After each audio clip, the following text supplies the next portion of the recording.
It is Alex Koons, your host of Pie to Pie, and I'm bringing this freshly baked episode to you from Hot Tongue Pizza, and this one is a special one. Straight out the oven, we got the collab of a century. I sat down with Luca from the LA Countdown and the LA Food Pod for a crossover episode. This is when Grey's Anatomy used to cross over with Private Practice, when SVU Special Units crossed over with the one with Ice-T. This is when CSI Miami crossed over with CSI Las Vegas, dude. And you know I'm H. Takes those glasses off. It's like, whee!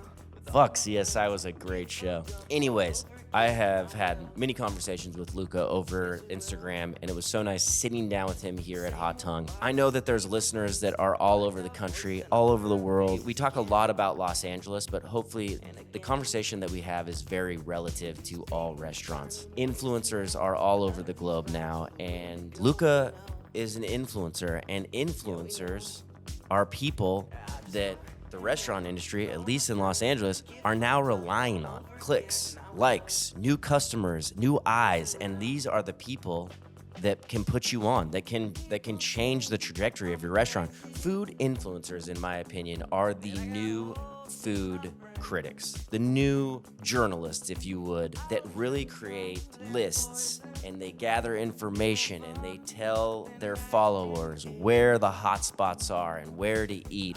And we touch on all of that. Luca is also, would be considered a food influencer. He started in 2021 doing a countdown of pizzas in Los Angeles. He was eating everything from Little Caesars to Purgatory Pizza. Luca has a different approach. What I love about some of the things that he does is he takes lists that Eater or the LA Times might put out, and he goes, you know what, great list, bro, but check it out. You missed these 5 hot spots. And I think that's, one, it's really entertaining, and two, it also really highlights maybe some spots that don't get as much attention, and we talk about that. We talk about lists and maybe how they're curated and how they work. You know that right at the beginning when you're talking about Little Caesars, you can't not talk about Lowell Caesars. That's LOL Caesars. I want to let you know, if you fuck with anybody in the LA pizza industry, David Turkel, aka Lowell Caesars, is coming for you. Don't fuck with his boys. Anyways, shout out David. We love you. He's a gem in the pizza community and somebody also who has influential status that is really helping and pushing up other pizzerias and small businesses. We talk about our Lord and Savior, Guy Fieri, my favorite food influencer. We talk about Triple D. Oh my gosh, what I have learned from that show. Anthony Bourdain too. Probably, to me, the greatest influencer of all time without even wanting to be. Really, dude, I think we talked about everything I love in life in this podcast. We talked about breakfast burritos. We talked about me getting back into the meat game. After 20 years, I started eating meat. That's right. And it's been crazy. It's been a wild journey. We talk about that transition for me personally and the transition of the restaurant Hot Tongue itself had. By the way, Luca, I went to Delia's. My son was asleep from a birthday party. We didn't know what to do, so we drove around and we stopped at Delia's. At 3 o'clock, they're still serving that breakfast burrito, and holy shit, it was fire. I might say my new favorite breakfast burrito in Los Angeles, thanks to Luca, and that's the kind of insight Luca gives. You want great information. That's why you go to these influencers. That's why you go check out these pages. That's why you follow them. And case in point right there, I had driven past Delia's 1,000 times. 1,000 times. I didn't even know what it was really. Luca put me up. I went and checked it out. Fire. We talk about my music career briefly. Just so you know, also, I don't know if a lot of people know this, the intro and the outro song of Pie to Pie, that's actually a Frogtown song, which you can now check out on Spotify. You can check out Lexicon Dawn on Spotify, and you can actually check out Hot Tongue Album of the Year on Spotify. In fact, go check those out. Go give those a follow, just like you should give this podcast a like, subscribe, and don't forget to review that bad boy on Apple Podcasts. We talk about my early days at Tomato Pie. There's a lot of information about me. Some people say, hey, maybe you should do a podcast with yourself.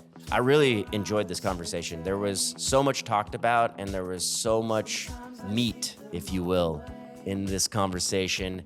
Yeah, this is a 9-minute intro, and sometimes these intros gotta be this long because the pod itself is so good. I know you're gonna enjoy it. Luca, go check out his podcast because it is a great listen to.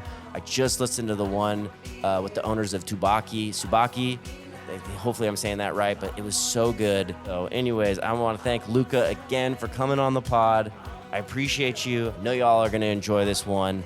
And I want y'all to know that 1975, although a new band, may be one of the greatest bands in the world. Okay?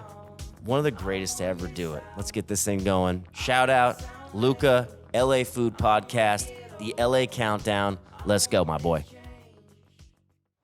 Before we start the pod, I want to shout out our sponsor, Zabs. Zabs is incredible. Both their hot sauce sit on every table at Hot Tongue. Their St. Augustine and original are mind-bending. I'm talking naturally sweet heat and their signature slow burn. They got this secret pepper from Florida called the Datil.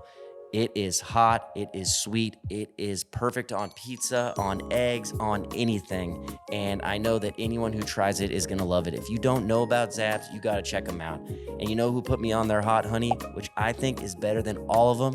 Nick Camacho. Shout out the man, the myth, and the legend for putting me on this. I didn't even like hot honey before this, but Zabs changed my mind. I wouldn't put it on every table at Hot Tongue if I didn't believe in how much it could enhance pizza. Do yourself a favor and go check out Zabs. You will not be disappointed. Anyways, I'll stop talking now. Let's get to the pod. Let's go. Speaking of hot and ready, have you ever really thought about that slogan? Hot and ready. It seems like the bare minimum, right? Well, that's what you're paying for, the bare minimum. You're paying for $5.99. Yeah. It's a hot and ready edible item. Yeah, but like ready seems like the bare minimum. Like if you get somewhere it's like not even ready, then they can't charge you $5.99 for it even. No. If it's just hot? I mean, yeah. I mean, at least you're paying for the energy there. Yeah. Well, they're making money somehow with those. Oh, they're making tons of money. Yeah. Yeah. I mean, when was the last time you had a hot and ready? I did the pizza. I did my pizza journey in 2021. Yeah. And Hot Tongue was not yet open yet, but Purgatory was, and we did sort of like a video that year where we compared all of the chain pizzas and ranked them. Yeah. Or no, blind taste tested them. Yeah. And so that's the last time I had it. So 2021, I had a hot and ready, and it was neither hot nor ready by the time we had it because filming, you know. Yeah. I know the camera always eats first, right? Camera always eats first, and we had to like inspect it, and so there were some logistical issues. I feel like if you're not eating it right away, you basically have lost $5.99. Yeah, I mean, well, that's what Domino's is now. It's like a tech company, right? Where like they've just figured out how to get you the pizza hot and at the right time. Yeah. So, yeah. Well, I'm a strong believer, and there's a time and a place for all of those pizzas. And that. What's the time and a place for a hot and ready? Well, say a time and a place for a hot and ready is you're on tour with a band, or you're a late night and there's nowhere else to eat, and you fucking either you're hungover or you need some kind of nourishment, and that hot and ready is going to taste pretty good, and it's going to be pretty cheap. Yeah. Yeah. Or, you don't have that much money and you want some pizza. Yeah, that's also a good one. Yeah, 7-Eleven also hits a spot, surprisingly, for that one. You know who else has pizza? Wawa has pizza. I've never been to a Wawa. Oh, well, you're missing out. Are you from the East Coast? My wife is, and she has shown me the gold of what's in a Wawa sandwich. What is it? Is it like an Italian sandwich?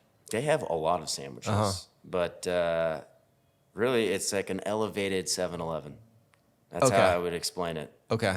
You gotta go, when you go over there, I'm sure I'll see a video of a Wawa sandwich. A Wawa review. I know you're a sandwich guy. I am. I love sandwiches. Let me ask a a question to get us on track here. When did Have we started? When did you start? What, you just like lure people into podcasting? That's pretty much how it works. You don't even go like we're beginning? We've started. Oh wow. We're 5 minutes in. When did you start making videos of like food content?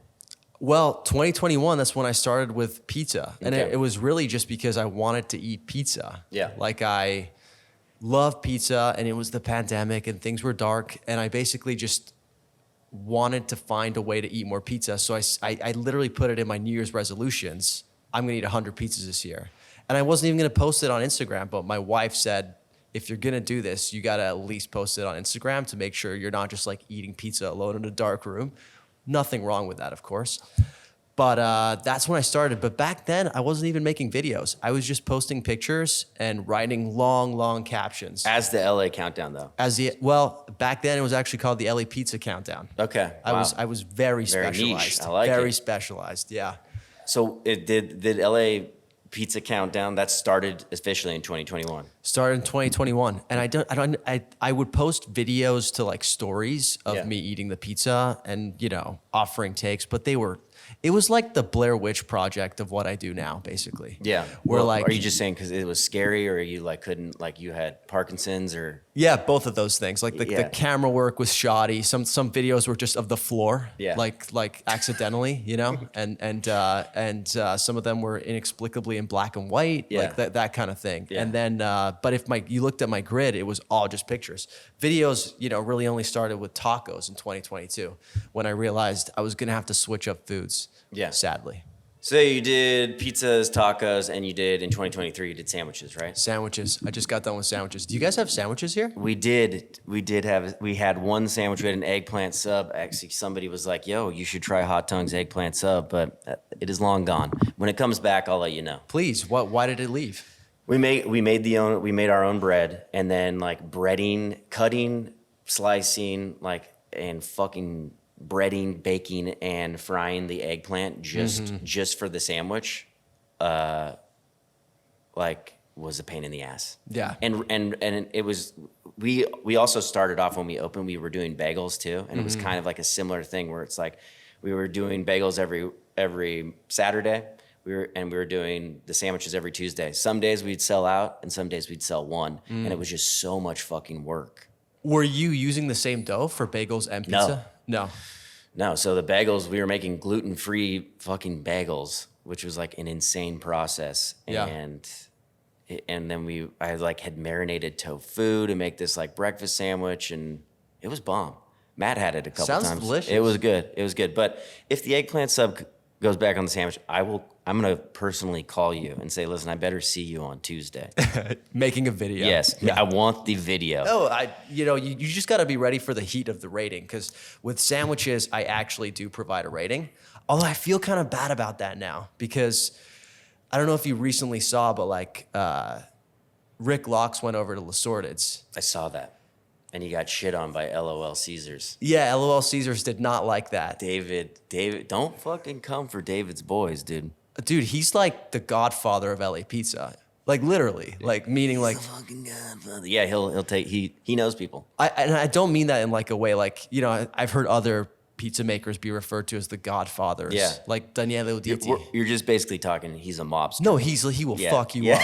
That's what I mean. He will come for you digitally on Instagram. He's more like the Luca Brasi yes. of LA Pizza. Okay. Yeah. Who is David Locks? Is that his name? Is that what you just said? Rick Locks, yeah. Well, first of all, because I saw that video that Let's Orders posted, and then I saw the one that LOL Caesars posted. Yeah. Is he a big foodie? Yeah, he's a really nice guy too. Yeah. Like he's I don't want to be like speaking for the union of like food influencers or something. Well, that's why we brought you on. Thank you. I'm a representative this is that of the crossover, union. yeah. I can represent all pizzerias, and you can represent the Yeah. foodie influencers. Everything I say is on behalf of all foodie influencers. Exactly. Yeah. Ricardo Locks, as he calls himself sometimes as well. It's not his real name. It's a play on Rick Fox, the basketball player. Nice. But he's a really nice guy. He's really like generous with his reviews usually. Like I don't think he really goes like below a 7. Yeah. But it is clear when he likes something versus when he doesn't like something. And I think in that review it was pretty clear he didn't like something. Yeah. And when Lil Caesars posted that video being like, if I ever start assigning scores to small businesses, just take me behind the barn and like fucking shoot me. Yeah, kill me. I really resonated with that. Yeah. I was like, I get that. I hate that exists. And I've done that. I've gone to like sandwich places and given them like reviews. Yeah. The thing is, I never go to a place that I know I'm not gonna like. Yeah. Meaning like, I know I'm gonna like it at least this much in order to be able to say something nice about it. Yeah. And good stuff about it. Otherwise, I'm just not gonna go. The only time I have done a really bad review, the KFC Double Down. Yo, is that with the 2 chicken patties? Yeah. Bro. Did you have that?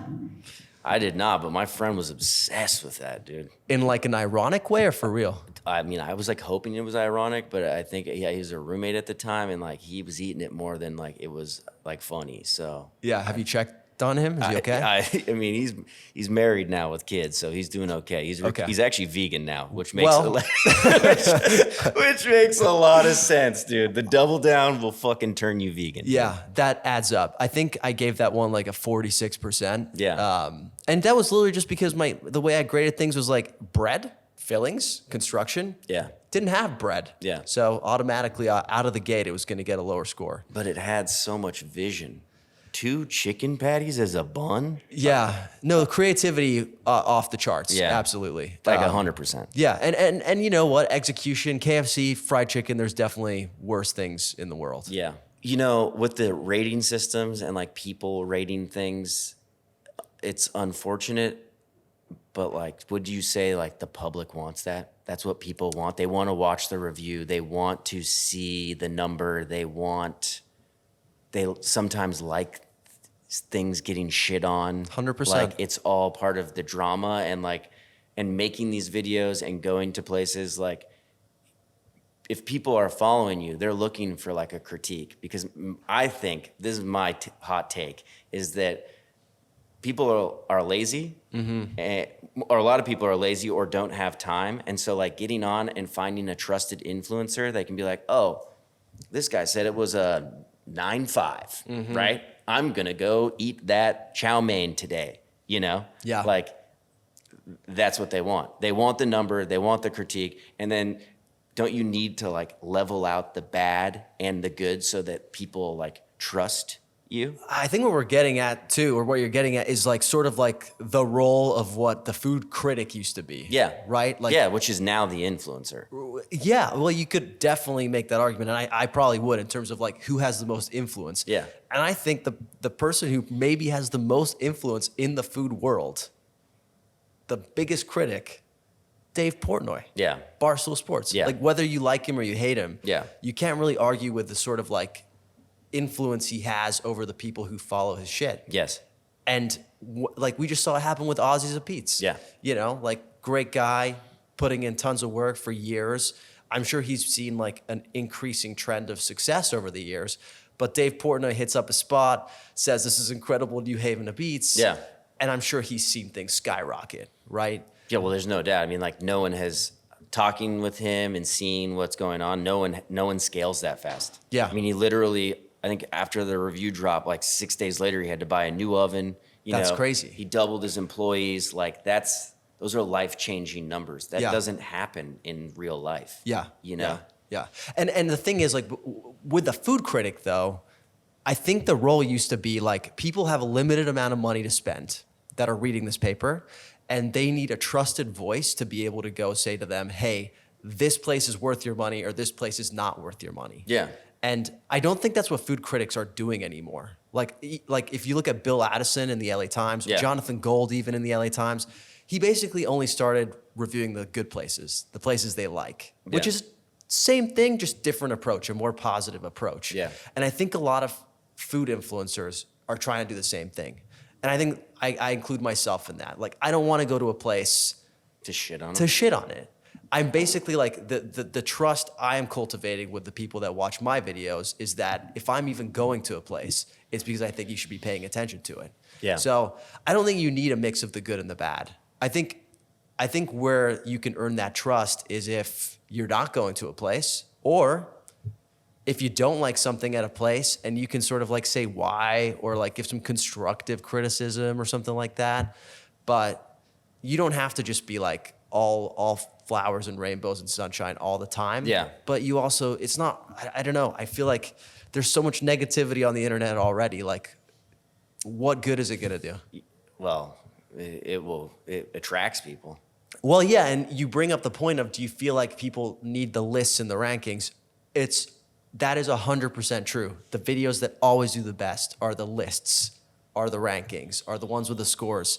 But they don't do the best because like people just want to see what you ranked them. It's because it's an invitation for the people to like actually come in and have conversations themselves. Meaning, if you look at the comments of some of the most popular videos, it's like a cesspool of just like insults and like, I was called hard of tasting by one guy, just like who like was just like, this guy has absolutely no idea what he's talking about. Yeah.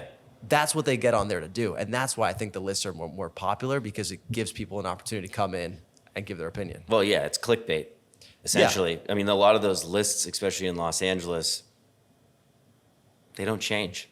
And if they do, it just gets cycled again with maybe one or two new pizzerias, and somebody gets taken off, and then they come back 6 months later. Yeah. I mean, you do a pretty good job. I think like a little bit of like what you do is you kind of shit. Well, you don't shit on lists. I just like to swear. But you kind of like, you'll take a list and be like, hey, great list, guys, but you missed these people. Yeah. Like, which I think is really fun, engaging for your audience.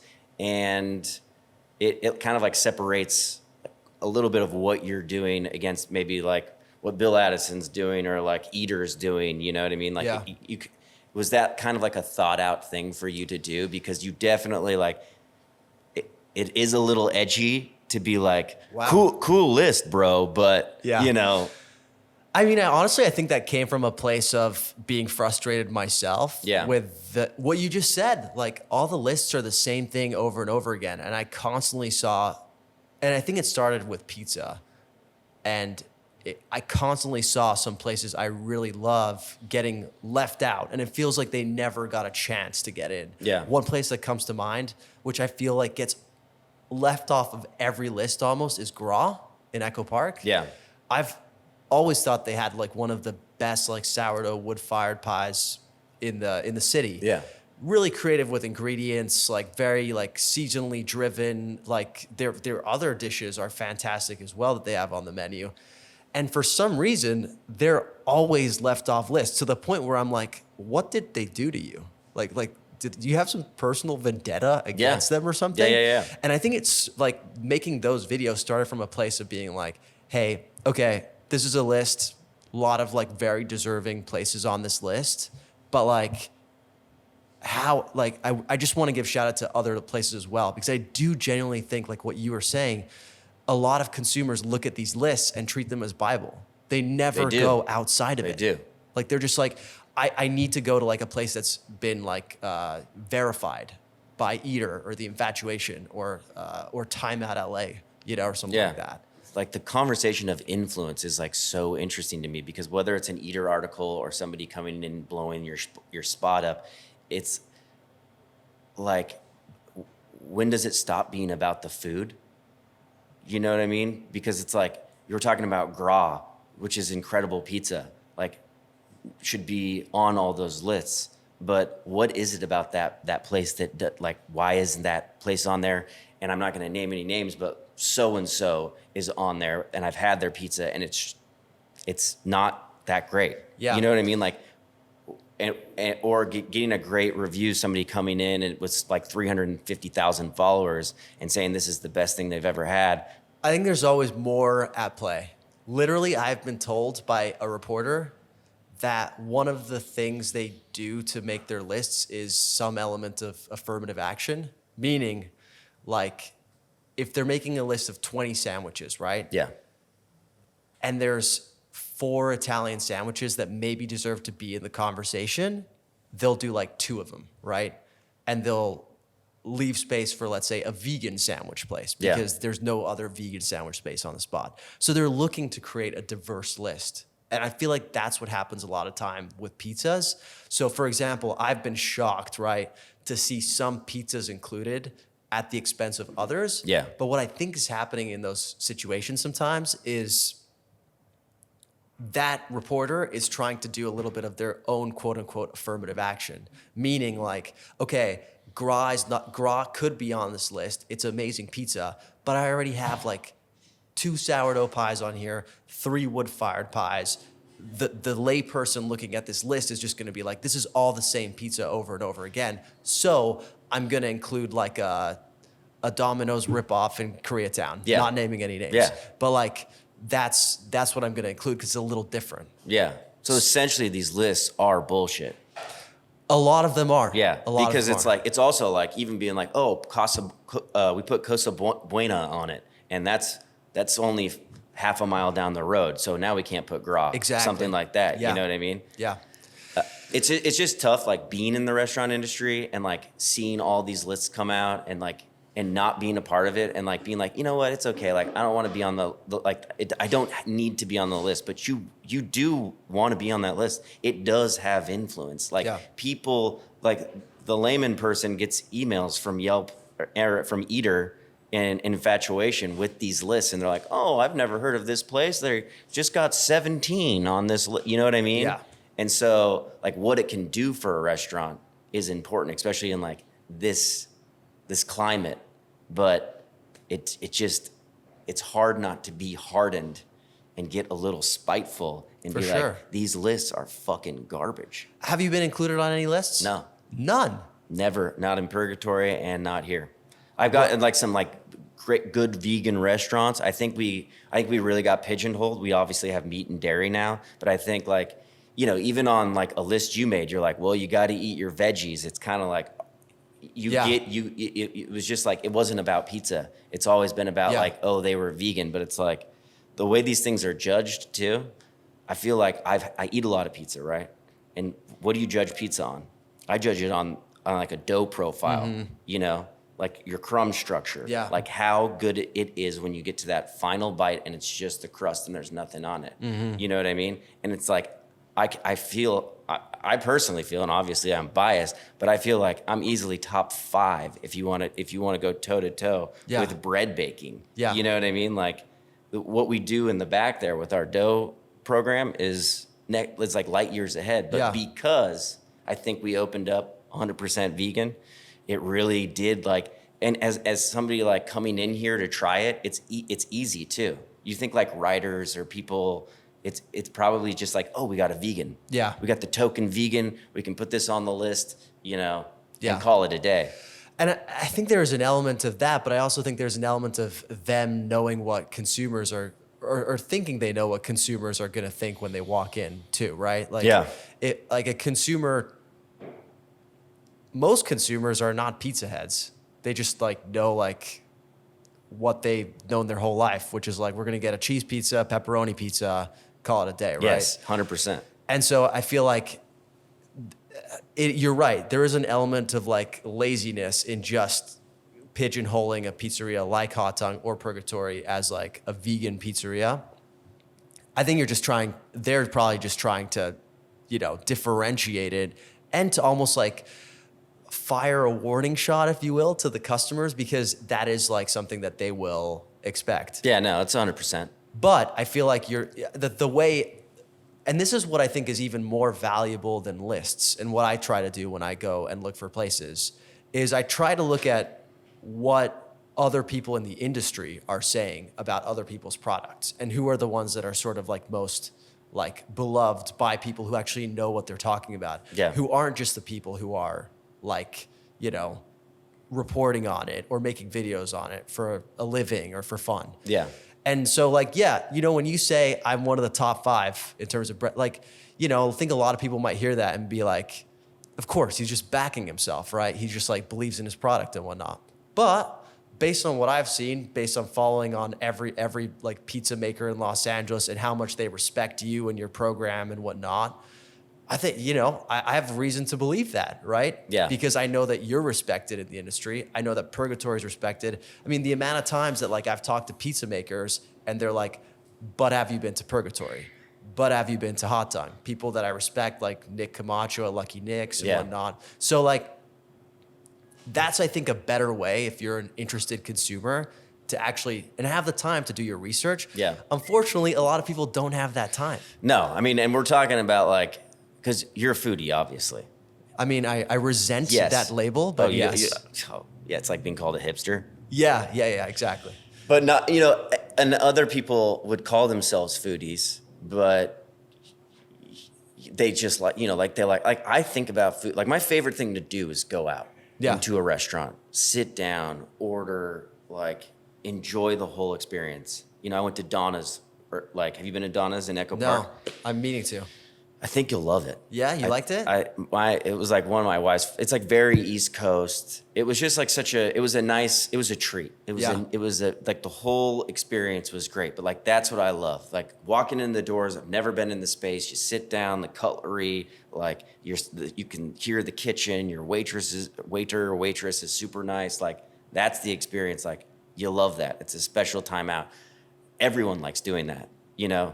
But there's certain people, probably like myself, because like what goes into building a fucking restaurant, that like I enjoy every single aspect, down to like the napkin that's on the table, But the layman person, like it could be that list, or it could be the Hungry in LA. Yeah. And they just go and they try everything that Hungry in LA tries. Yeah. You know what I mean? Because it's easy and it's trusted. Well, it's also, I feel like a lot of people don't give that many shits about it. Do you know what I mean? Mm-hmm. And so they're just like, part of it is they just want to do what's cool. And so like, if they see a list like the Infatuation, and the list is called like the 15 coolest restaurants in Los Angeles. Yeah. Some people are just doing that, right? Yeah. They're gonna be like that. They're gonna be at Elefante every Friday night because that's on that list of coolest restaurants, right? Yeah. So, and I think that's always gonna exist. So it's almost like, how do you like get in at the ground level? Meaning like how can you sort of like start to, I don't know, like spread a wider awareness within like consumers and diners to be looking for that other kind of stuff. And that's what I aim to do a little bit with my content, where I'm like, don't just go based on like the hot sandwich, right? There's a lot of like hyped up sandwiches out there that I think have just been on like lists or influencers that are super Instagrammable. Their branding is great, like they're kind of like cool hot girl sandwiches, like that kind of thing. And I like that. Yeah, nothing wrong with a hot girl sandwich. All about a hot girl sandwich if it tastes good, But like that's why I'm like, okay, why do I like this sandwich? Let's talk about like the bread. Let's talk about the fillings, the creativity. Let's talk about if it's derivative, I'll mention that. If it's unique, I'll mention that. So I do think there's a little bit more work that needs to be done. Unfortunately, if you look at my videos, those are probably the videos that do the worst. The ones where you actually go into like detail. And so I don't really know how to solve for that. Do you have like a process now on like how long you want the video to be, like what you mention, and like have you cleaned that up throughout that, like your journey in all of these videos? Like do you have that plan? I tried, but I found that the more formulaic your content becomes, the less well it does. Okay. It might do really well one time, but then it'll like completely stall out. And I genuinely think it's because the algorithm just wants you to keep like innovating and wants you to keep trying new things. Yeah. So I always try to like say certain things, right? But it's changed from food to food. Like this year I'm doing noodles.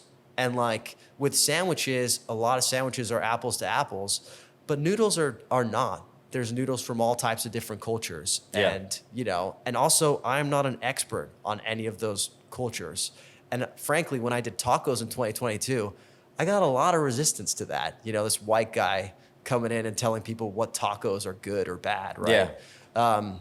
And so I didn't want to do the same thing with noodles. So this year my approach is different, where yes, I talk about the dish, but I more so try to talk about like the history of the dish. I'm almost trying to make it more like an Alton Brown approach, right? Where it's like, hey, we're trying to learn something together. Yeah. Like I'm not teaching you something, you're not necessarily here to learn from me, but because I'm eating this dish, I want to know where it's from. I want to know how it's made. I want to know what type of noodles are, how the noodles are made. So, and depending on what I find most interesting, that's what I lean into. Yeah. If the noodles have a really cool story, I tell that. If the noodles are made in a really interesting way, I lean into the making of the noodles. If it's more about the surrounding cast of the foods, we lean into that as well. Yeah. Or the story of the restaurateur, right? So I kind of basically just like, it's about storytelling at the end of the day. Yeah. And I think that's a great gateway for people to get into food. It's nice too because it's a different angle. You know, you're not just like, there's other people do other things. You know, you're learning, we're learning. Yeah, and that's the goal is also to be a little different, and also to get away from. It's so easy to fall into the whole like ratings, lists, clickbait cycle. Yeah. And I still do some of that. Don't get me wrong. Yeah. But I do want to consciously do things that are different too. Yeah. Like for example, I've just launched this series called The Unlistables, which is literally all about like finding spots that have never been included on lists for whatever reason. Maybe they're just under the radar, or they're brand new, or they've just been deemed uncool, like we were talking about, and therefore can't be on the lists. And just making videos about those places, and basically like in a sort of tongue-in-cheek way saying what lists these restaurants could very well be on. And I feel like that's something I want to do more of, like that kind of thing. That's like more positive clickbaity stuff instead of just like ripping a fucking restaurant open. You know, like it's a positive way to get clicks. Yeah. You and know also what I mean? like people have to be more fucking critical, and sort of like they have to ask questions about the content they're looking at. For example, like last year, there was a couple fake basically reviews that went viral. Like literally content creators that went to, I think, Pajoli in Santa Monica. And he made this video about this like horrible experience he had.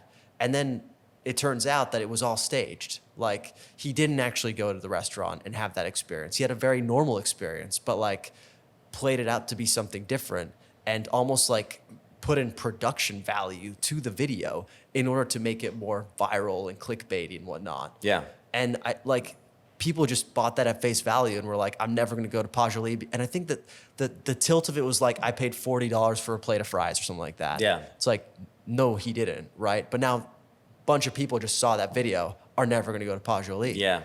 It's that's hard, the world man. we're living in.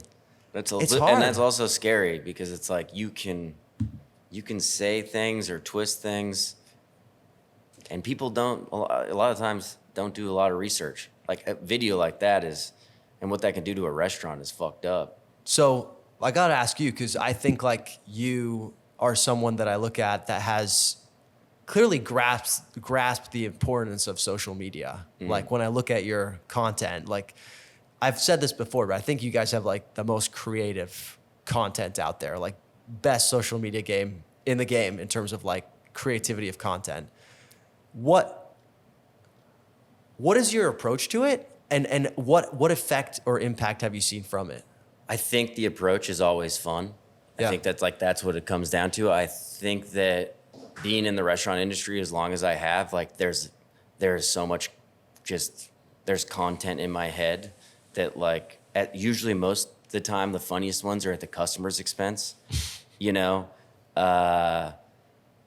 And just making fun of like things that you see in a pizzeria, like it's pretty easy. Like I'm working on, like I had this idea about, this might be one of the best reels I ever make, but I was telling my wife about it. I always tell her, and I can just see her. I can see her just like stop listening to me, you know. But like I'm behind the counter. Somebody walks in and they're like, "I'm here, my son," and it's somebody like dressed up as Jesus, and he's like, "I heard your prayers. I'm here to tell the world about Hot Tongue because you've been praying for an influencer to come here," and the whole thing is like, is he an influencer? Is he Jesus or is he a transient? Like, and then I say like, well, how many Instagram followers do you have? Like, like nobody, like you're losing your edge, dude. No one's following you anymore. Like I need Dave Portnoy.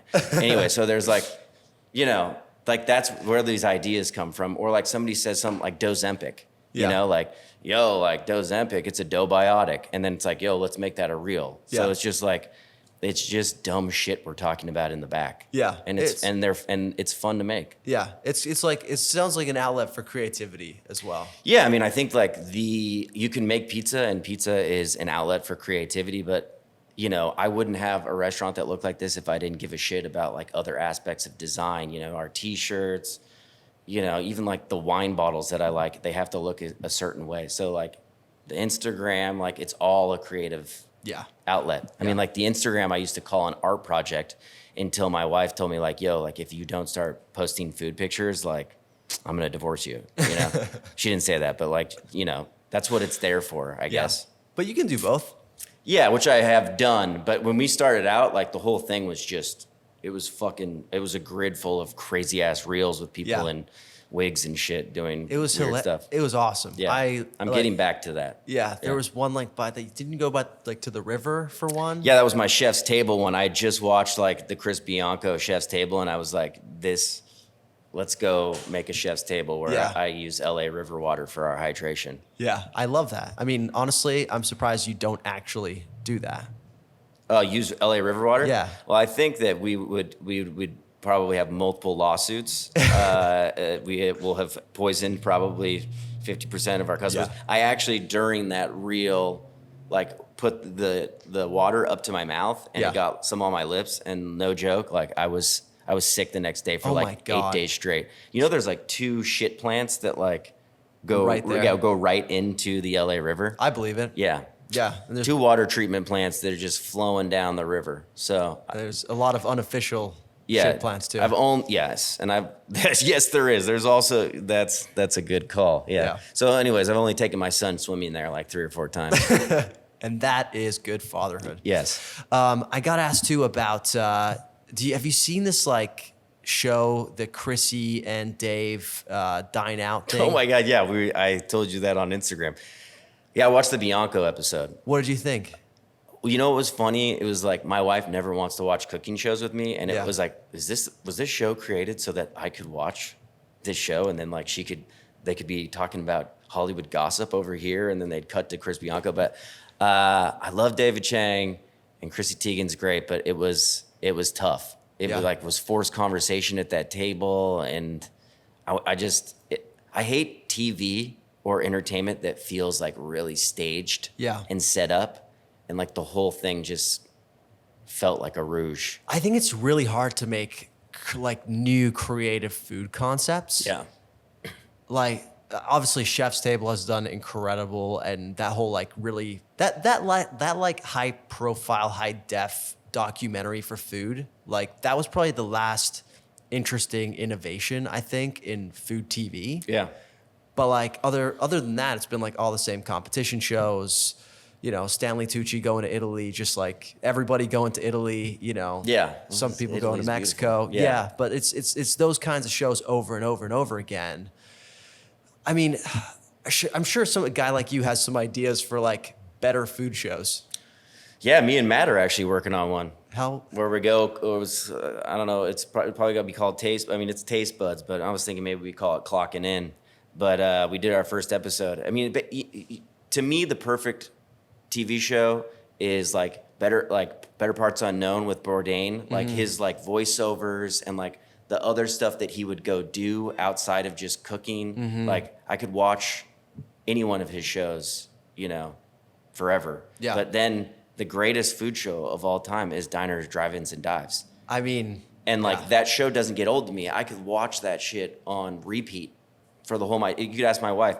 Anytime I'm like at home randomly and like I have the remote, like I just automatically go to that show. I've learned more from Triple D about cooking than any other show, like because you can look around, you can kind of inspect people's kitchens and shit. But Guy Fieri is the Lord, and it's still very entertaining. I could watch Guy just eat a burger with some fucking Thousand Island just dripping down that goatee, the hunch, and not be disgusted. Yeah. But me and Matt are working on a show that like basically is me going to other pizzerias and kind of like clocking in as an employee, cleaning their mixer, doing their dough, cleaning bathrooms, and then like talking pizza while we do all of those things. So it's like Dirty Jobs. Yes, I said it was like Dirty Jobs meets like The Simple Life meets Triple D. That's absolutely brilliant. I love it. Which pizzeria did you go to? We the first shop we went to was Pie Trap in West Covina. Shout out Paul and his team. It was fucking rad. Yeah, and do you do you go as yourself or do you go incognito? No, I go with myself. I did put a Pie Trap shirt on, and I was ready to work. Yeah. No, I go as myself, but I'm just like, yo, like I'm an employee. Tell me what you need. Yeah, put me to work. Yeah, I drop some shit and fuck some things up. I think I did okay. I think he said my pizza. I might make it. Wow. Yeah. You might have a future. I in this may thing. have a future in pizza. Yeah. So. The Triple D thing is so legit. I feel like that's the show that has held up so well over time. I think it's still their top grossing show of all time on the Food Network. I believe like, that. To this day. Yeah. I mean, Guy Fieri is like their cash cow. Yeah. His new contract is it's like a LeBron contract. Well, good for him. He seems like a hardworking dude. Yeah. I feel like that guy is an amazing story of a guy who like everybody shat on for so long. And now he's just like, the pendulum's come around and now he's an American treasure. Yeah. Yeah. It's funny how that works. I mean, and who knows, one small move and he could be back to the shit house. It's true. You know what I mean? True. Like he's got a lot of career left, but. Ooh, we want the vegan meats. We want the vegan cheeses. Are people coming up to you and asking you, do you have vegan options? Do you have vegan meats? Well, guess what? A lot of them are not that good, but there is one that reigns superior, and that is Beehive. Everything that they make at Beehive is levels ahead of what you can get in a grocery store. Their pepperoni, their crumbled sausage, their cheeses. There is no contest. And the owner is one of the coolest people I have ever met. They make incredible products that go on your pizza, and it is dope plant food. That's what they call it, and that's what it is. Beehive, the best. Look no further. It's Beehive, baby. Straight out of Nashville. Good people, great product. Check them out. Who do you think has more influence, Guy Fieri or Dave Portnoy? That's a good question. I mean, in the pizza realm, obviously Dave Portnoy, but if like Dave Portnoy went to, who knows actually, if Dave Portnoy just like started reviewing burgers, like I don't know. Yeah. Do I want Guy Fieri to have more influence? Yes. Yeah. Do I hope I live in a world where that's true? Yes. Yeah. I think that what I like about Guy Fieri is he spent time in the kitchen. He has restaurants. He is a food person. And I respect that about him. And he does a lot for the food industry still. Yeah. And just in general. Stuff we don't even know about too, I hear he's a really good guy, which helps. Do you have a favorite cooking or food television show? I do. Unfortunately, I mean, Triple D is definitely up there. Rachel Ray? Rachel Ray has got me. I'm a Ray head. Nice. No, Top Chef. Okay. I've just always been into Top Chef. Yeah, and, it's a great show. Yeah, and I kind of treat it like sports, right? Like we watch it, we do a draft. Like, oh damn, we literally, we're doing like a full draft on the podcast this year too, and we do a competition. It's caused huge feuds between myself and my best friends. We treat it like it's our NBA basically. Oh, I love that. Yeah, so I don't even consider it a food show anymore at that point. It's more so just like another sports league. Well, it is like heavy competition. But I've learned a lot through that one too. Like I techniques and foods from different cuisines. Like last year they did the World All-Stars. So there was chefs from all over the world coming in. Some really interesting things to learn there. But yeah, I think like the other food shows, Triple D is definitely up there. So I'm a little sick of the competition shows in general. Yeah, you know what show I really liked was Hotel Hell. I haven't seen that. It was basically Kitchen Nightmare, but with hotels. Interesting. Where he walks in and it's like infested. Yeah, like the rooms are disgusting and but that's like the shitty human in me. Like you want to like see like Gordon Ramsay just come in and like fucking throw raw chicken on the floor and just be like, what is this fucking place? I always like do like a New Zealander accent. But, but it works. It's I don't know. There's something about that. But then like he's like the tough guy, and then he brings them, everyone starts crying, and he hugs them up, and then like it's always a happy ending. Yeah. Do you think so? I recently saw something about like, oh, those Gordon Ramsay shows are great, but they're still incentivizing toxic kitchen culture. Yeah, no, You think there's anything to that? Yeah, but 100%. Like he plays on that, but he's an entertainer. Like at this point, it was so interesting. You know, you have so many conversations in the pizza world about Dave Portnoy, but Dave Portnoy is not a pizza reviewer. He's an entertainer. You know, like that's what he is. People follow him along because he's entertaining. Like his reviews are funny as fuck. Yeah. A lot of the time. But so is Gordon Ramsay. Like, is Gordon Ramsay like the best chef in the world? No, he's not. But he's an entertainer. It's funny to watch him. He's a funny guy. He is. And He's got funny things he says. Yeah. The way he does it is hilarious. And you know, like humans like watching another human belittle somebody. Yeah. It's fucked up. But like look at any comment section. Everyone's like, oh my God. Look at my comment section. I can't believe you said that. Yeah. No, seriously. If you have 10 minutes, look at my comment section. You'll People being like, you don't know fucking shit, bro. oh, dude, like personal attacks. Personal. Like, oh, well, actually, I don't know if this was an attack, actually. Somebody just said I look like Adam Sandler.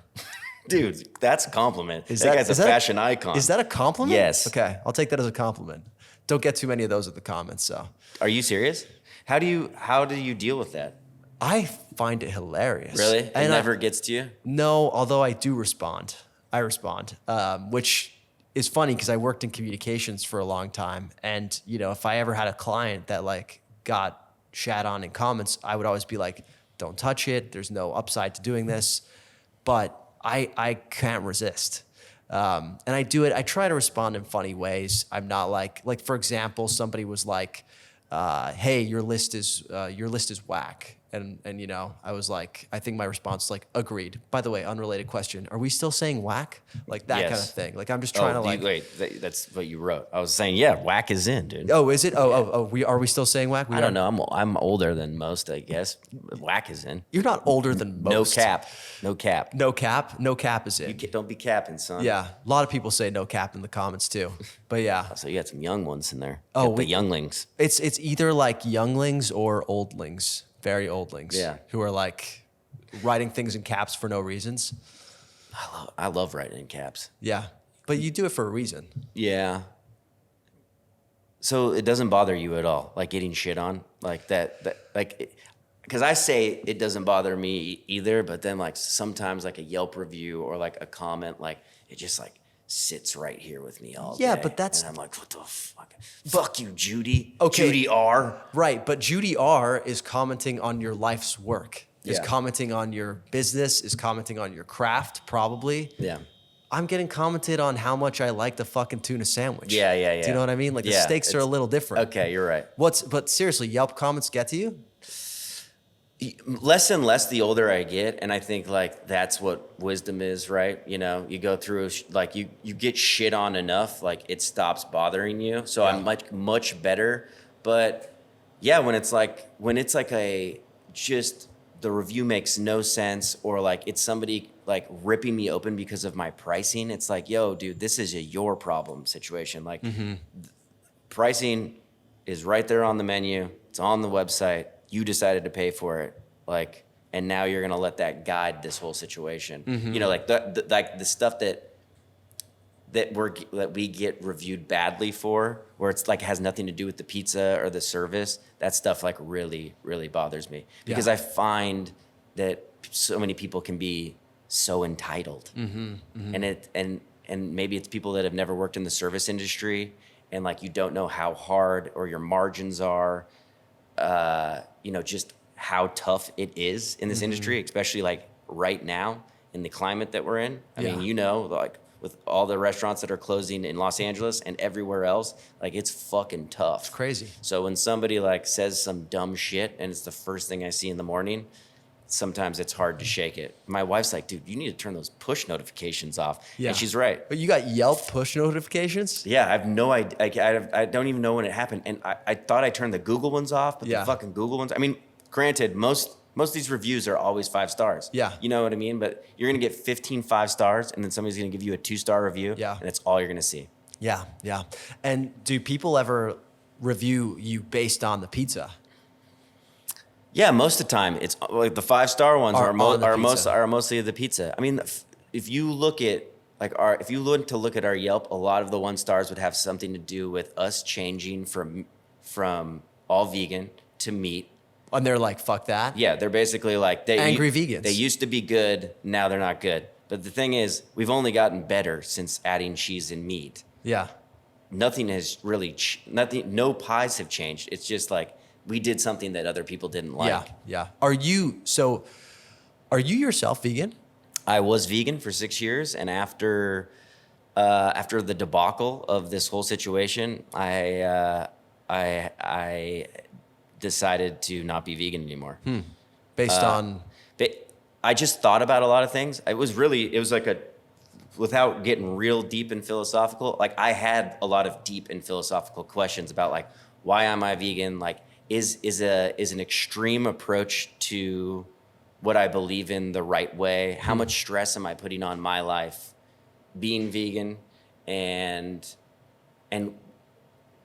why I don't even like, it's weird being called vegan. It's like, I didn't know I was subscribing to all these other things, and I didn't know I was joining a religion. And that's like, when I came out of that 6 months, it felt like I was part of like this.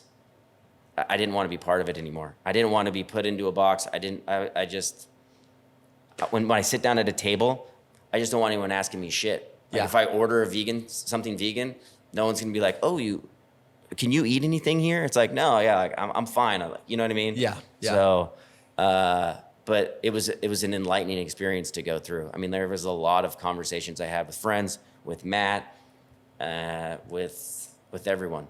About the virtues of it. Yeah, about everything. I mean, again, like, this is just my opinion, everyone. Yeah. I'm not talking shit on vegans. This is my journey. Yeah. And so, yeah, I just decided to, and honestly, I'm still eating a major part of my diet is still vegan. Yeah. I'm eating cheese though, and I have eaten meat. So yeah, I understand why vegans feel the need to like evangelize, because if you truly feel strongly enough for like planet-based reasons or something like that, especially if it's sustainability-based reasons, to make such a drastic change as to go vegan, then I can understand that you believe in it strongly enough to want to sort of like advocate for that. yeah, But yeah, it's tough because I do think there is so much emphasis put on like the personal responsibility of people to like not eat meat or to like recycle plastics in general or things like that. Yeah. When it's like, these are massive systemic problems like that, you know, are like, whether you like it or not, are not going to necessarily get fixed just if like me and you stop eating salami. Yeah. Right. So it's, it just feels like there's got to be a better way for these conversations to happen. I mean, I think that was like the major thing, and coming to that realization and being like, and being vegan, like, you put so much of that on your shoulders. Yeah. You know what I mean? Like, this industry, it is an industry of pain and struggle, and like, you know, workers, the animals, like it's our system is broken a little bit, the food system, right? But there's fucking like 9 billion people on the planet. Yeah. You know, like, this is food, and this is how people are going to be fed. Like, there's just, it's not as simple as like, we shouldn't eat animals. It's killing the planet. Everyone stop eating meat. Yeah. That's not going to happen. I think that the approach I'm at now is less of an extreme approach. And I still do evangelize a little bit, like, hey, like, why don't we not, to my parents, like, or my brothers and sisters, like, why don't we not eat meat every meal? You know what I mean? Like, try just skipping it. You know, I don't know if it needs to be on our plates 3 times a day, 7 days a week. I think if everyone just cut a little bit out, I think we'd be fine. Yeah, but it's that mass change, right? It's mass change at scale. And I'm laughing just because my wife has just done the exact opposite thing. She was vegan for like 5 years. Yeah. Then when she started dating me, she became pescatarian, and now she's started introducing meat into her diet. I think we're eating meat like twice a day, every day now. So we've gone to like the extreme polar opposite. I definitely think we'll probably land somewhere that's going to be more of a happy medium. But for now, we're just like absolutely the worst in that sense. But there's other things you can do too, like for the planet. Like it comes down to like the candidates you support, like the causes you volunteer for, the car you drive, that kind of thing. Yeah. So Well, this is all stuff that like as humans we're gonna give meaning to whatever meaning we want to give to, like whatever, like Yeah. you like you can be vegan, but like you might be wearing clothes that were made in a sweatshop. Yeah. You know what I mean? It's like I what 100% am. what do you LA Food Podcast merch, all made in sweatshops. It's like what do you want to decide to care about? You know what I mean? And like that's where there's a bit of a disconnect in certain things. Yeah. You know? I mean, did your wife, was she just like, yo, like this meat is give me more. Like Why did she yeah. start? No. I mean, like, what is it like a craving, or is she like just hyped on it? No, or like, she's just she just basically like what needed to start something different. Yeah. And like just was like, hey, I've been doing this for a really long time. I'm gonna try to reintroduce meat into my diet. And I think now that you do that, dude, when you go to like Whole Foods or something, you've probably been to Whole Foods a million times. Yeah. But you go for the first time with like a meat eater's eyes, all of a sudden it's a whole new universe of things that are open to you. Or you go to like, a McCall's or something, and you're like, oh my God, I would have never had anything to like in here before, and now I can have all this stuff. Yeah. So I think it's just excitement at this point. So well, I guess as somebody that like loves food too, it has been crazy. Like just like eating cheese and eggs again was like, it's like it's such a sacrifice to give all these things up. And I'm not saying it's not worth whatever sacrifice, depending on what meaning you have given it in your life. But like, holy shit. Yeah, it Like, felt good. Unbelievable, Yeah. dude. We were lucky enough to go to the Proper Hotel in Santa Monica, and their breakfast burrito blew my fucking mind. Dude, a breakfast burrito would be... like a tear might have like come down my cheek. I believe it. Moved you. Yes. Okay, best breakfast burrito I've ever had. Palm Springs. You Where? said you didn't like Palm Springs food. I'm about to... That's getting cut. No, it's That's not getting cut. Chef on the Tanya's record. vegan place, one of my favorite restaurants. Chef in the Tanya, world. he's lying. He said there's Oh no. my He God, said there's no the good Cubano. The Cubano is bomb. food. No, actually, they have a killer Italian sandwich too. The Grinder with like a killer vegan Italian grinder, which I didn't know was possible, but they do it. So best breakfast burrito I've ever had, John's in Palm Springs. Have you been? No, Okay, it's this. I'm gonna go. It's this like very old school, nondescript diner. It's not even like a cute diner. It feels like an airport terminal, like a shitty airport terminal. Yeah. But it's got like a nice neon sign, John's. I love it. Their breakfast burrito is so simple. It's arguably a little underseasoned, but the construction is immaculate. It's like got the thinly spread layer of eggs on the outside, so Yeah. it wraps everything inside it. It's got crispy hash browns, which I think is key. Nice. You can add meat, you can not. I usually don't. I usually just add avocado. Yeah.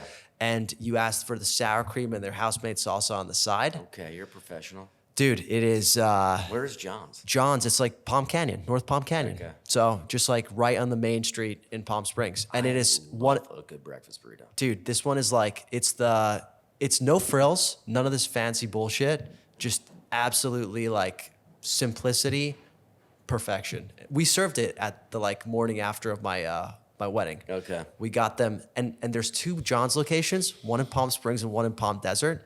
The one in Palm Desert is significantly closer to where we were having our Yeah. morning after party, but we know that the ones in Palm Springs are better than the ones in Palm Desert. So I had my co-host, my podcast co-host, Father Saul, literally drive out to the Palm Springs location, pick up the burritos, and bring them all the way back. He drove like an extra 40 minutes to do that. That's a good friend right there.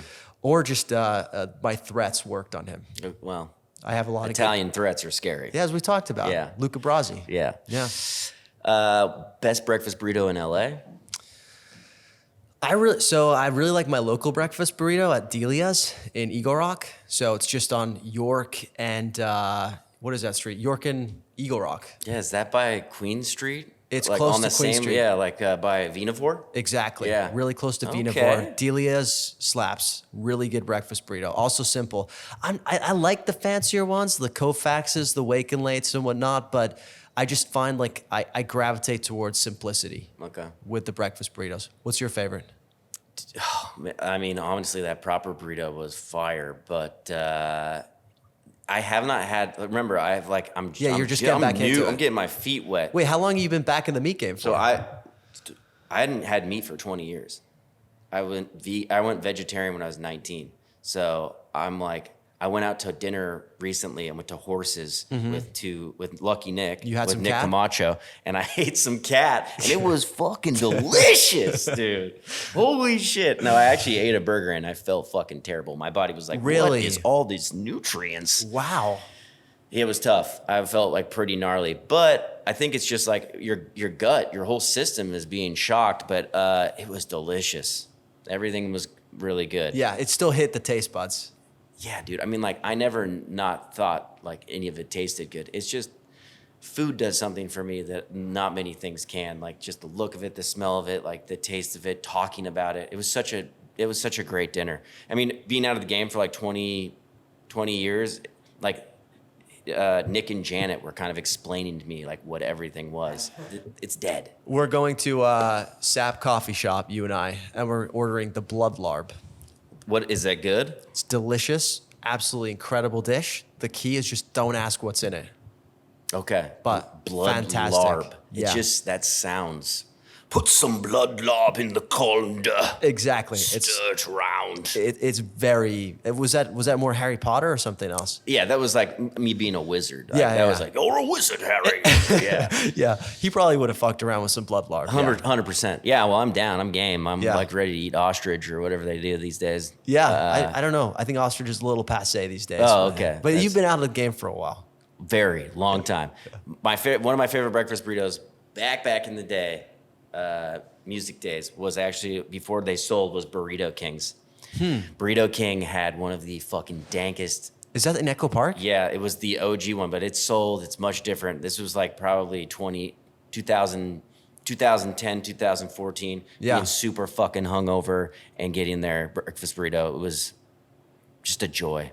And what was it? Simple or Dude, what? they had like you know those shitty hash browns you get from you can buy frozen, frozen in ones? grocery Yeah. stores. Like it was had it in there, and like just the egg. I love a breakfast burrito with beans in it. Yeah. Like it was, and it was fucking huge. So Yeah. you could eat it all morning. Probably pretty Yeah. inexpensive. Yes, it was like $6. Oh, good luck. Can't Yeah. find that anymore. No, I mean I bet if I went right now, like I'm sure their burritos are more expensive. Yeah. but- Have you been to Cafe Los Feliz? Yeah, their one- breakfast that burrito one's is lit. fucking. That's my wife's favorite breakfast burrito. She has great taste. Yeah, That was that's- lit. Yes, we've actually been meaning to go back there. Yeah. because of that. Have you, now that you eat meat again, have you had it with the sujuk? No, Get it with the sujuk. what the fuck is sujuk? Sujuk is Armenian sausage. And it's got, because Alright. it's owned by Armenians, I believe. Okay. If not, they're just appropriating sujuk there, which is Okay. fine. Yeah, But basically, sounds like cool. they're, it's spiced in an interesting way. I think it's a beef sausage actually. Yeah. And it works like, it's kind of like a interesting twist on like a chorizo in your breakfast burrito. Okay. Highly recommend. What is the goal with LA Countdown? To count it all. Do you already have you envisioned what is next? What the next food is next year? Do you have a game plan? I don't. I always put it up to a vote. There's no plan with any of this, man. I just do what feels good. And I have fun with it. I love food. I love restaurants like you do. I love doing whatever I can to support restaurants. I love meeting people like you who are like in the scene and are like doing it. I find it so. I don't really get like starstruck or anything, but with like restaurateurs, I feel like I'm meeting like people I really look up to. Yeah. So I just love being in it, man. There's no goal other than doing what I'm doing right now, basically. Did you asked this to Alexis on one of your last podcasts, but as a kid, did you go out a lot? Did you always love food? I mean, like being Italian, Yeah. the cliche would be yes, but Yeah, I did. I think I was always ashamed of it though, because I was a fat kid. So I think I was always like, I love this so much, but I gotta hide how much I like it so that people don't make fun of me. So, but like, if I actually think back on it, that was like my favorite thing of any moment or any day. Like, and pizza specifically. Like, my grandma lived in Rome, and we would just like be walking back to her apartment from the market to like have lunch. We just bought everything for lunch, and I would beg her to stop at the local forno, the local oven, so that we could pick up a slice of their like pizza rossa, just like, very simple, only tomato sauce. You order it literally by the centimeter, slap it up, and I would be chomping on this thing on the way to lunch. Like, that was my joy. So I've always been into it. And then I got into food writing and stuff like that when I moved to Los Angeles and learned about Jonathan Gold, honestly. Rest in peace. R.I.P. What about you? You said you were in music, though, before. Well, I want to ask, when did you get less fat? Do you consider me less fat? Oh, my God. You Thank are you. very skinny, my dude. Like, when you say fat, how big we talking? Like, did you get on Ozempic? I would have if it were an option for me as a chubby 12-year-old. I was like... Oh, you were 12? Come on, everyone's chubby when they're 12. No, I think I lost it probably when I was 16, 17. So like going into high school, I think there was a fork in the road moment, and I took the road less traveled, basically, and lost some weight. So, Less traveled? I don't know. Like Adderall? I was trying to make like a Robert Frost thing, but like it didn't really work out so well. No, I mean, how many like teenagers do you know like go on diets? Not many, right? No, but yeah, you usually like kind of thin out. Everyone has like their fat phase. Yeah. No, I needed I'm to like in mine right now. You are not fat at all. I needed to like intentionally go on a diet at like 16, 17 years old to lose weight. Okay. Yeah. You did go on a diet. I did. I Nice. found this like men's health diet, and I made my mom cook it for me. Or like chicken and rice. It was like bunch chicken, Yeah. bunch of like shit like that. But the thing is, I didn't realize that every single recipe was for 4 people. So she was cooking me portions for 4 people, and I was eating enough food for 4 people, and I still lost weight. That's how. Damn, dude, yeah. you were fucking hitting it hard. I was hitting it hard. Where did you grow up? Switzerland and England. Wow. Yeah. All right, yeah. my guy. World traveler over here. Yeah. Where'd you grow up?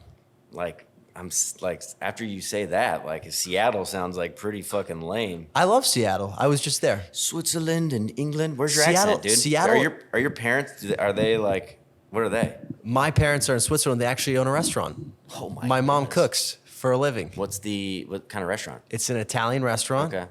But they took over a Swiss restaurant and basically turned it into an Italian restaurant. Oh, okay. Which was a very controversial move in the town where they are from.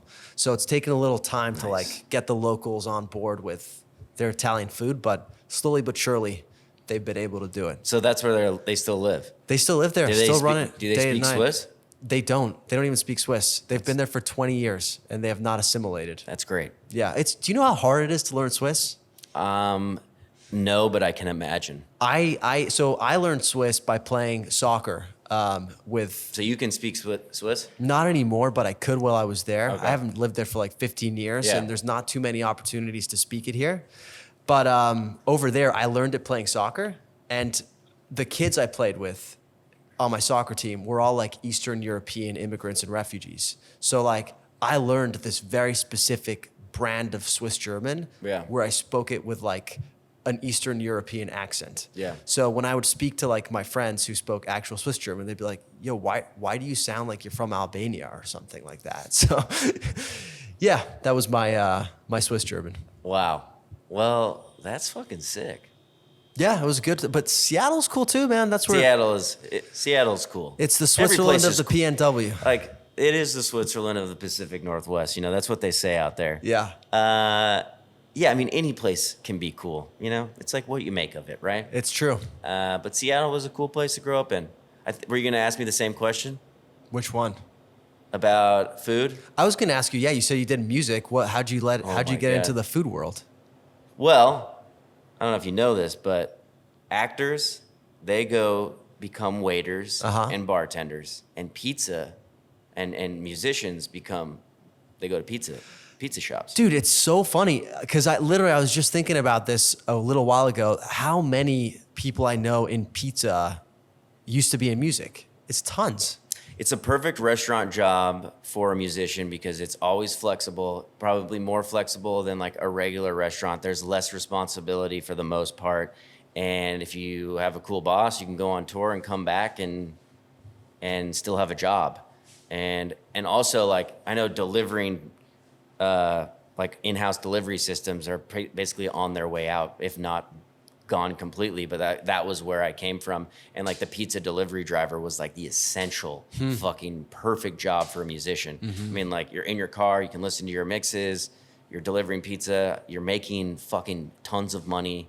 I still say it today, it was like the best job of my life. What pizzeria did you work at? I cut my teeth, as they say, down the block at Tomato Pie Pizza Joint. I love Tomato Pie Pizza Joint. I love Tomato Pie too. It was a bit of a tumultuous break with them because I was like turning 30 and I probably was not the greatest employee at the end. A lot of resentment I had built up and I did not leave in a great way. But if I ever Did you just like set something on fire? And I went to a Christmas party. I just got like too hammered and like a lot of resentment and bad things came up that I should have been having conversations with the incredible manager and owners there. And I think it was time for me to leave. I'd been there for 6 years. Yeah. But it's kind of like what set me on my path to purgatory. But did you learn to make pizza there?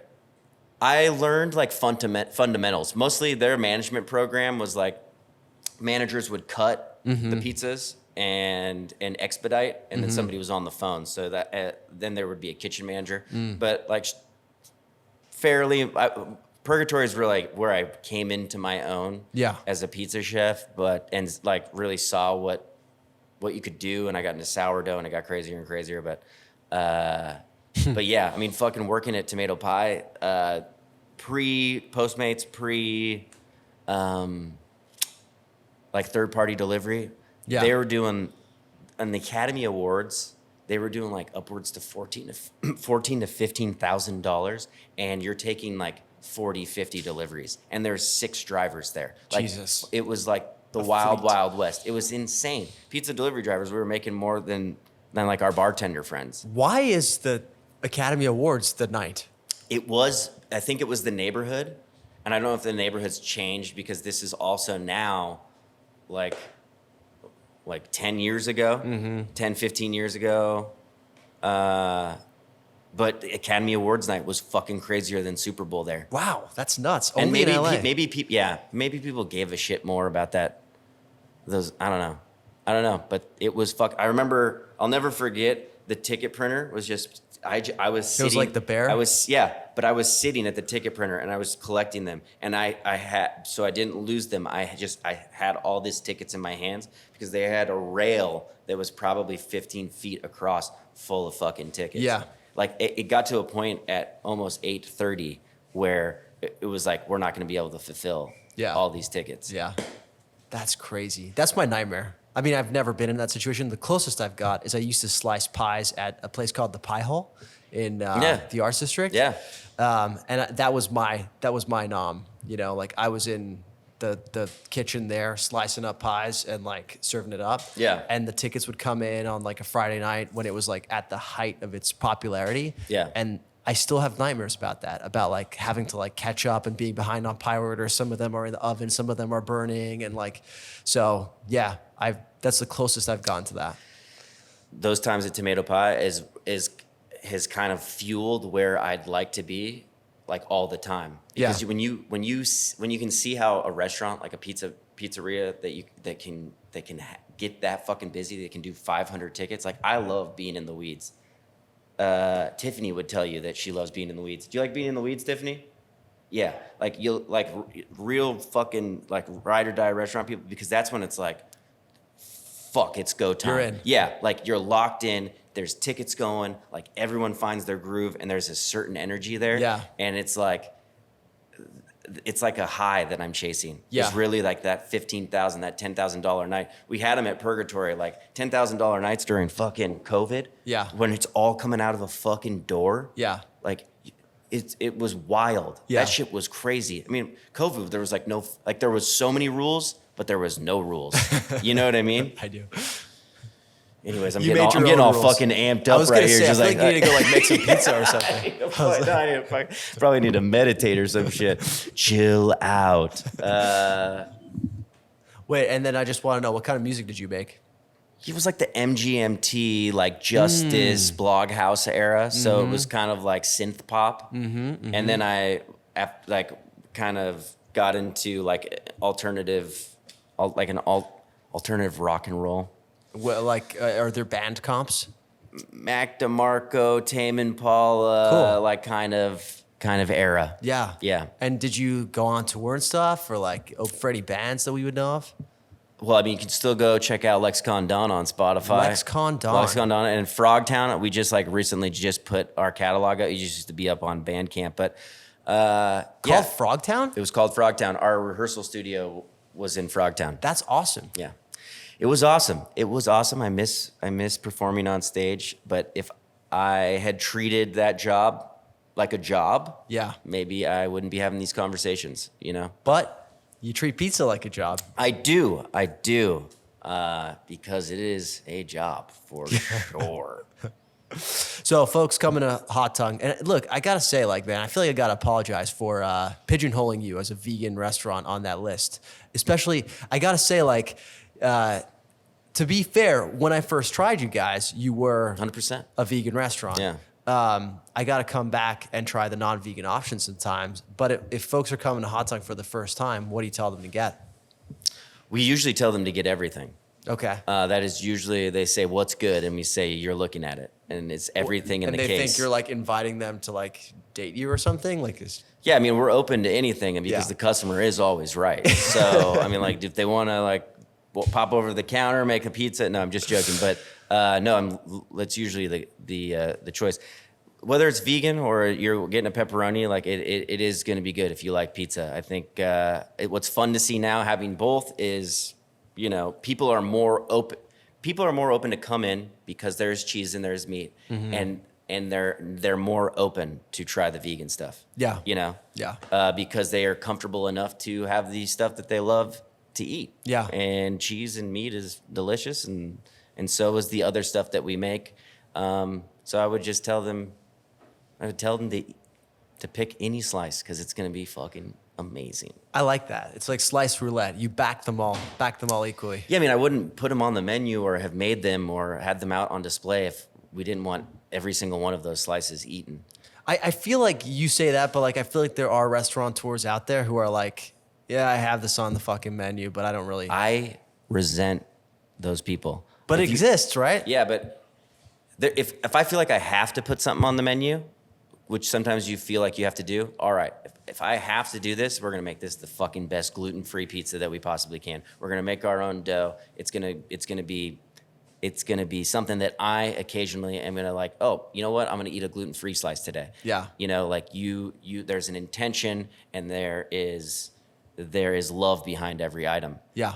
And really, pizza's a preference anyway. So it's like if you come in and you see jalapeno or onion or mushroom on something, you're like, that's not for me. Then like, great, eat a cheese pizza. Yeah. Well, Well, you say, but also like some people come into a pizza establishment and judge it entirely off of whether you even have a jalapeno or a pineapple on your menu. They're Yeah. like, if you have a jalapeno or a pineapple, I'm not even gonna come into your pizza restaurant. I feel bad for those people.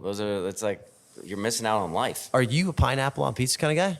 I'm whatever you want on pizza. Yeah. You could do some weird shit. I don't care. It's your pizza. What's the weirdest shit you've ever done or had done to you on pizza? I don't know if we can talk about that on the pod. No, the weirdest stuff that I see is just people putting way too many toppings on it. Like, Yeah. you know what I mean? Like I don't care about like what it is you like on your pizza because food is so subjective. Like when I feel like the integrity of my product is now being like messed with because of the amount of toppings you're putting on something, you want to like kind of shake somebody and be like, no. Yeah. Because after 4 toppings, you're making like, it's a bread bowl. Yeah. You know what I mean? Yeah. And like pineapple and caramelized onions and black olive and on a white pizza with buffalo sauce does not sound that good to me. No, ungodly. Yeah, but if that's for you, great. And that's your choice. But Yeah. That is the beauty of it. It's all dealer's choice. And sometimes like the weirdest shit actually ends up working for some reason. Oh, 100%. And that's the most beautiful. That's most beautiful when that happens. When the magic happens. Yeah. What is your favorite pizzeria in Los Angeles? You can't do me like that. Yeah. I can't say that. Why? It's a subjective thing. Well, and that's the thing, right? I actually can't say that. Meaning like I don't have one favorite pizzeria. And because I get asked this all the time, and I get asked, where should I go for pizza? And I think the main thing is like, what type of pizza are you in the mood for? Or do you like? And it's the same goes for me. It's All right. like depending on what type of pizza I want. Yo, I'm looking for like a thin New York style crust. Like where do I go, Luca? Thin New York style crust. Okay, if you want like, I would go to either Secret Pizza or I'd go to Shin's Pizza. I really like Shout these out days. Sean, baby. And or if I want something really down and dirty, I might go to Vito's. So especially if I want the old school. Yes. So, but I don't know if those are my favorite. But there's That's who slices you I would like. like. That's why I'm your friend, and I'm asking like, Yeah. yo, we're in town. Where We're do going. we go? We're going. That's where we're going. But then again, if we're by the Arts District, we might stop by Pane Bianco for one of theirs. It just depends. And that's Yeah. the thing about LA. Depending on where you are, you can have like choose your own adventure of pizza. Yeah, well, that's the crazy thing of like how big this fucking city is and how many pizzerias there are, and how many pizzerias people probably don't even know about. I think so many. I mean, I don't even know. There's one across the street I haven't even been to. A Pizza Cafe? Yeah. Yeah. Nice guy. And Naughty Pie Nature opened up the street where Slasher used to be. Right. And I mean, back in the day, dude, it used to be Hard Times. Hard Times Pizza used to be over here by Gelson's. Yeah. And that was the shit. The game in town. That was like the shit. Like they had this banner that just said best LA Times best pizzeria. I You know what remember mean? that. Like I would say that like Tomato Pie, they were way before Prime was here. Yeah. Like they had been doing it like in that way like longer than anyone else has been doing it. 2006. Hard Times? No. Tomato Pie. Tomato Pie. Yeah, Hard right. Times was even before that, but Hard Times has changed a lot. And it's an Echo Park now. Yeah. And then, I mean, another one that often gets brought up when you talk about pizza in this area is like Garage. Yeah, Garage Pizza. Yeah. Similar time, I think, after Tomato Pie, but yeah. Yeah. Yeah, I've wanted to sit down and talk with the owner. He seems like a crazy guy. Their social media presence, I love. It's out there. Well, and their toppings are crazy too. Like they have that burger and pickle pie. Yeah. That it works. Yeah. It works. It's delicious. That's what I'm saying. Like you don't knock it until you try it. Yeah. What's your favorite pizza in Los Angeles? Oh, Lucky Nick. Lucky Nick. I love Lucky Nick. And again, if somebody's asking me for like, what's a great wood-fired pie, I'd be like, check out one. I think he's popping up at Little Ripper soon. Yeah, Like, go at check the that out. 22nd, I'll be there. Yeah. Yeah, because I live in Glassell, but yeah, Lucky Nick. I just think he's also just like a gem of a human being. Yeah. Well, you guys both have that musician thing going on. It's just like it's like I don't even like Neapolitan wood fire pizza is like not my favorite, but like every time I've had it, it's just been like, fuck, this is good. His is lights out, and he Yeah. understands flavors really well. Let's wrap this up. I'm gonna ask you a question I ask all of my guests, All which right. is the most important question of the pod. Well, who is the greatest artist or band of all time? I'm blanking on literally every artist that has ever made music right now. So I'm gonna go with recency bias, and my recency bias, and it's gonna say a lot about me, but it's the 1975. Nice, dude. I'm a 1975 head. Oh, you know who loves that? Matt's wife. Matt's wife. Casey loves the 1975. Casey Guys, seems like a wonderful human being. Yeah, well, he 1975 is a great band. Have you seen them live? Many times, Yeah. yeah. We just saw their show at the Bowl, and I just love them. I mean, obviously, like it's a little tongue in cheek to say they're the best of all time, but I love it. I love such a new band being the greatest band of all time. sometimes the recent people perfect the art form. That's 100%. That's 100%. I couldn't agree more with that. I got to ask you a question. I ask everybody at the end of the LA Food Podcast. What are you most proud of? Well, I'm most proud of in pizza. I'm most proud of the team that I'm working with right now. the managers and the general manager, Michael and Andrew, and just the vibe that we have here, and being able to come in here and hang out with these people and be able to have a life outside of this restaurant, to be able to do this podcast, to be able to, not be an absentee father and husband, and just be able to have a life and just trust these people and watch the people and the team at Hot Tongue grow. I mean, I think that's always been like the biggest fulfilling thing, is like being part of somebody else's journey and then watching them probably become better than I am at my own craft. And that's probably what I'd be most proud of. It's a great answer. Almost as good as my 1975 Yeah, answer. almost as good as the 1975. I just want to, I was getting close. All right. Well, where do we go to check out LA Countdown? LA Countdown. You can find me at the LA Countdown on Instagram, TikTok, Threads. We're on YouTube now as well. You can also find us at LA Food Pod on Instagram, and we're on YouTube as well. What days do your pods drop? Fridays. What days? Such Fridays. Fridays. Such a That's good the pod day. It's coming. You're gonna get a double dip. Double dip. That's right. It's like dipping your crust in ranch. Yeah, and if you ain't doing it, you're missing out. Uh-huh. I'm looking at you, Aussies. Come get some ranch, baby. Come on, Chris. I love it. All right, thank you, dude. Thank you, man. I wanna go up, I wanna go down.